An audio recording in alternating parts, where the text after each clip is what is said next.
नमोस्तु रामाय सलक्ष्मणाय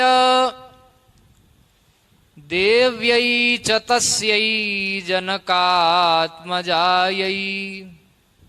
वादतोषितविश्वेशं धर्ममार्गप्रवर्तकं वन्दे श्रीहरिहरानन्दं करपात्रं जगद्गुरुम्। काल पर विजय कैसे प्राप्त करें, गीता को टटोले और रामचरितमानस को। मां मनुस्मर युद्ध च, ये क्या है? काल और कर्म पर विजय प्राप्त करने का सूत्र है। कालातीत महाकाल स्वरूप जो महेश्वर हैं, भगवान हैं, उनके स्मरण में काल का उपयोग विनियोग जो करेगा वो काल पर विजय प्राप्त कर लेगा। काल का आलंबन लेकर काल पर विजय प्राप्त किया जा सकता है, विजय प्राप्त की जा सकती है। क्या?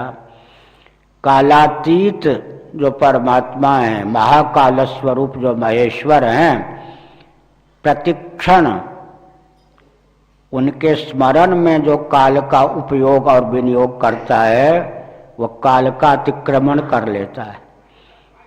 उदाहरण देते हैं, वन में भटक गया कोई।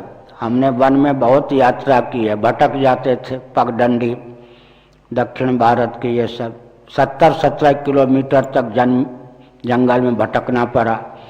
पगडंडी तो वन की सीमा में है ना, लेकिन पगडंडी का आलंबन लेकर के ही वन को पार कर लेते। वन का आलंबन लेकर वन को पार करना, यही है ना। वन के अंतर्गत ही तो पगडंडी भी होती है ना, लेकिन उस पगडंडी का आलंबन लेंगे तो प्रशस्त राजमार्ग तक वो पगडंडी पहुंचा देगी। ग्वाल चलते हैं, गायें चलती हैं, पगडंडी बन जाती। वन में रहने वाले चलते हैं तो वन में ही पगडंडी बन जाती। उस पगडंडी को भी वन ही कहते हैं, क्योंकि वन की सीमा के अंतर्गत है। उसका आलंबन लेकर व्यक्ति प्रशस्त राजमार्ग तक पहुंच जाता है। इसी प्रकार से काल का आलंबन लेकर हम काल का अतिक्रमण कर सकते हैं। तो कालातीत सर्वेश्वर परमात्मा या आत्मा के अनुस्मरण में जो काल का उपयोग और विनियोग करता है, प्रतिक्षण भगवान का स्मरण करता है, वो काल पर विजय प्राप्त कर लेता है। और कर्म पर तदर्थे खिल चेष्टितम, अविक्रिय विज्ञान घन अकर्मा जो भगवान हैं, अविक्रिय विज्ञान घन, सदघन, चिदघन, आनंद घन जो भगवान हैं,